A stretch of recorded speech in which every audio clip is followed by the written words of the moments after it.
जय माता दी दोस्तों। माता रानी आपकी समस्त मनोकामनाएं पूर्ण करें, यही कामना करती हूँ। और इसी कामना के साथ आज का जो वीडियो है वो मैं शुरू कर रही हूँ। दोस्तों, सबसे पहले आप सभी को दीपावली पर्व की ढेर सारी शुभकामनाएं। इस वीडियो में आप सबके साथ दीपावली पर्व की बिल्कुल सरल पूजा विधि जो है वो आप सबके साथ शेयर करूंगी। बहुत ज़्यादा तामझाम जो है वो आपको नहीं दिखाऊंगी, बस सरल पूजा जो है वो आप सबको दिखाऊंगी। क्योंकि एक बहन का प्रश्न आया था कि दीदी बहुत सारी चीज़ें जो है वो ना हो तो घर पे सरल तरीके से पूजा जो है वो हम दिवाली पे कैसे करें। तो इस वीडियो में मैं आपको सरल पूजा विधि दिखा रही हूँ। यहाँ पे मैंने एक चौकी लगा ली है, उसके ऊपर मैंने एक कपड़ा जो है वो बिछा लिया है। और जो कपड़ा है, जो चौकी है, वो आपको ज़रूर लगानी चाहिए। साल में एक बार पूजा होती है तो चौकी लगा के ही आपको पूजा करना है। इसके बाद आपको क्या करना है, इसके बाद उसके ऊपर यानी कि जो चौकी है उसके ऊपर आपको स्वास्तिक या अष्टदल कमल बनाना होता है। इसके लिए आपको पीले चावल की आवश्यकता पड़ती ही है, क्योंकि पीले चावल जो है वो माता लक्ष्मी को देकर आप उनको आमंत्रित करें कि वो आपके घर में विराजमान रहें। तो पीले चावल जो है वो ज़रूर करना चाहिए। अब पीले चावल से चाहें तो आप स्वास्तिक बना लें और चाहें तो आप अष्टदल कमल बना लें। यहाँ पे जो भी आपके सुविधा अनुसार बन सकता है वो आपको बना लेना चाहिए। अगर आप दोनों ही नहीं बना पाते हैं तो फिर आप आसन जो है वो चावल का दे दीजिए, यानी कि मुट्ठी मुट्ठी चावल जो है वो रख के और उस तरीके से आपको फोटो तस्वीर जो भी है आपके पास वो आपको विराजमान कर देना चाहिए।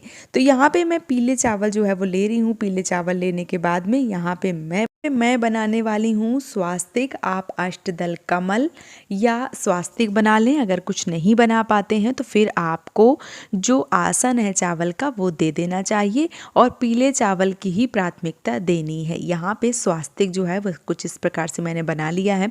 आप इससे बड़ा छोटा जिस भी प्रकार का बनाना चाहते हैं वो आपको ज़रूर बनाना चाहिए। इसके बाद माता लक्ष्मी की और भगवान गणेश की फ़ोटो रखनी होती है, उनको विराजमान करना होता है। तो जो भी आपके पास फ़ोटो है, तस्वीर है, सोने चांदी की मूर्तियां हैं, जो भी हैं वो आपको रख लेना चाहिए। मैं मिट्टी की मूर्ति ले रही हूँ तो मिट्टी की मूर्ति में पन्नी लगी हुई आई है तो मैं हटा दूंगी। और उसके बाद सबसे पहले भगवान गणेश को जो है वो विराजमान करेंगे, उसके बाद माता लक्ष्मी को विराजमान करेंगे। तो मैंने गणपति भगवान को कुछ इस प्रकार से विराजमान कर दिया है, उनके जस्ट बगल में माता लक्ष्मी को विराजमान कर दिया है। उसके बाद मैंने माला जो है वो पहना दिया है। अब गणेश लक्ष्मी जो है वो विराजमान हो चुके हैं। अब हम इनकी विधिवत रूप से पूजा अर्चना करेंगे। तो आपको पूजा जो है वो किस प्रकार से करनी चाहिए, सबसे पहले आपको क्या करना चाहिए, सबसे पहले आपको जो दीपक है वो जलाना चाहिए, उसके बाद ही जो पूजा पाठ है वो करनी चाहिए। तो दीपावली वाले दिन बड़ा दीपक जो है वो जलाने की प्राथमिकता दी गई है। चाहे तो मिट्टी का बड़ा दीपक लें, चाहे आप अखंड दीपक वाला जो पीतल का दीपक आता है वो आपको लेना चाहिए, क्योंकि पूरी रात दीपक जलता है। तो इस बात का विशेष रूप से ध्यान रखें। इसके साथ ही साथ तेल का दीपक जो है वो जलाया जाता है, तो तेल का दीपक जो है वो आपको ज़रूर जलाना चाहिए। तो आपको ये दीपक जो है वो रात भर जलाना है, इस बात का विशेष रूप से ध्यान रखें। तो ये जो दीपक है वो मैं हटाऊंगी और छोटा दीपक जो है वो रख के आप सबको पूजा जो है वो दिखाऊंगी। यहाँ पे एक छोटा दीपक जो है वो मैंने ले लिया है और जो स्वास्तिक बनाया था उसके ऊपर हमने रखा है। लेकिन पूजा करने में थोड़ी सी दिक्कत होगी, इसलिए हमने जो बगल में थोड़े से चावल जो है वो रखे हैं, उन चावलों के ऊपर जो हम अपना दीपक है वो रखेंगे। तो सबसे पहले हमने जो दीपक है वो जला लिया है, अग्निदेव को जो है वो प्रज्वलित कर लिए हैं और उसके बाद जो हम अपनी पूजा है वो शुरू करने वाले हैं। तो इस प्रकार से जो दीपक है वो जल गया है और दीपक जलाने के बाद में जो बगल में थोड़े से चावल रखे हैं वहीं पे इस दीपक को जो है वो हम रख देंगे और उसके बाद भगवान को जो पूजा है, जो स्नान है, वो हम शुरू करेंगे। तो जैसे कि बता दिया, चाहे बड़ा दीपक रखें चाहे छोटा दीपक रखें, लेकिन दीपक जो है वो रात भर जलना चाहिए, इस बात का विशेष रूप से ध्यान रखना है। ये थोड़े से चावल हैं, यहीं पे इस तरीके से मैंने जो दीपक है वो रख दिया है। अब जो दीपक है वो प्रज्वलित हो रहा है और बाकी की पूजा जो है वो हम शुरू करते हैं। तो सबसे पहले गणपति भगवान को, माता लक्ष्मी को करवाना होता है स्नान। तो यहाँ पे मैंने शुद्ध जल लिया है, उसमें हम थोड़ा सा गंगा जल जो है वो ज़रूर डालेंगे। गंगा जल डाल के हम माता जी को बाद हम करवाएंगे माता जी को और भगवान को स्नान। तो आपको स्नान करवाने के लिए एक पुष्प की मदद लेना है, क्योंकि बहुत ज़्यादा गीला है वो नहीं करना है। तो हमने गंगा जल जो है वो मिला लिया है। अब हम एक पुष्प लेंगे और भाव रूपी अच्छे से स्नान जो है वो करवाएंगे। तो गणेश भगवान को, माता लक्ष्मी को, दीपक को, सबको आपको स्नान जो है वो करवाना है। तो यहाँ पे मैंने माता लक्ष्मी को, भगवान गणेश को जो है वो स्नान करवा दिया है, और जो दीपक है उसको भी आपको स्नान जो है वो ज़रूर करवाना है।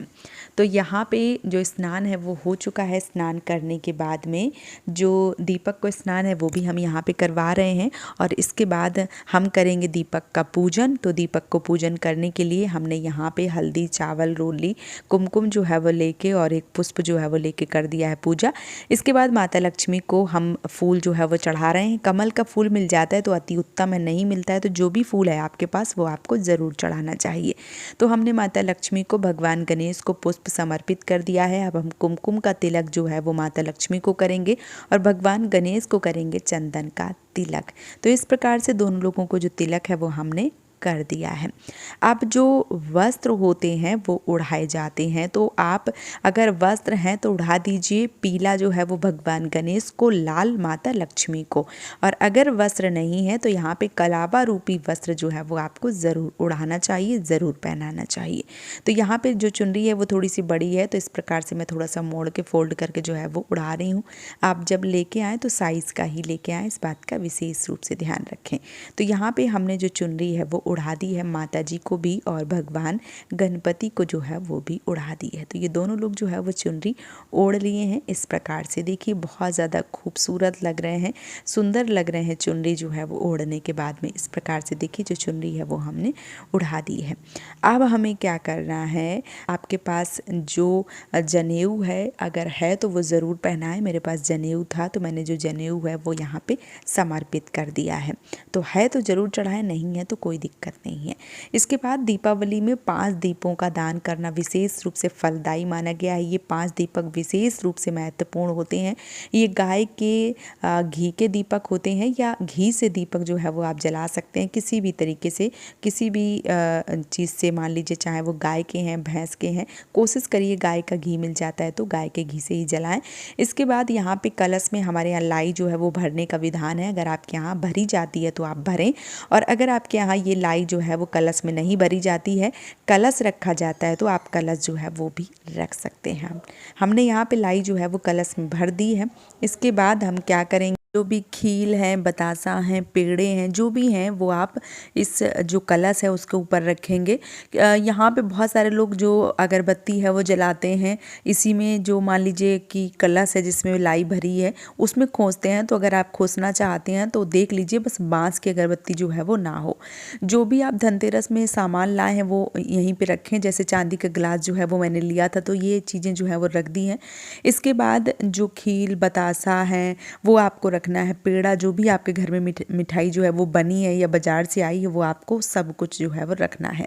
तो यहाँ पे हमें जो गट्टा है या जो हमें घोड़े हैं जो मतलब शक्कर से बने होते हैं वो नहीं मिले हैं, तो हमने बतासा और जो लैया है वो रखी है। आप यहाँ पे खील जो है वो भी रखें, साथ ही साथ जो गट्टा वगैरह मिल जाते हैं वो आपको ज़रूर रखना चाहिए। के बाद दीपावली की पूजा में जो 5 दीपक होते हैं वो सर्वश्रेष्ठ होते हैं, ये सबसे पहले जलाए जाते हैं। तो ये 5 जो घी के दीपक हैं ये आपको जलाने हैं, और ये जो दीपक हैं वो बहुत ही ज़रूरी होते हैं जलाने, घी के ही दीपक होते हैं, तो ये आपको ज़रूर जलाने हैं। तो हमने यहाँ पे 5 दीपक जो है वो घी के जला दिए हैं। अगर आपके घर में 7 दीपक जलाने का विधान है तो आप 7 जलाएं। हमारे यहाँ 5 जो है वो जलाने का विधान है, तो हमने 5 दीपक जो है वो घी के यहाँ पे जला दिए हैं। तो ये 5 दीपक जो है वो जल चुके हैं। दीपक जलाने के बाद में हमें हवन जो है वो ज़रूर करना होता है। तो इस प्रकार का हमने ये मिट्टी का कुंडा लिया है, इसी में हम हवन करेंगे। इसके लिए हमने गाय के उपले को जला लिया है। अभी जो आग है वो उतनी अच्छे से नहीं जल रही है, लेकिन आग जो है वो हो गई है। अब हम इसमें हवन सामग्री में घी और गुड़ जो है वो मिला के 5 या 7 आहुति जो है वो देंगे। तो आप ये हवन जो है वो ज़रूर करें और हवन का जो धुआं है वो घर के हर एक कोने में दिखाएं।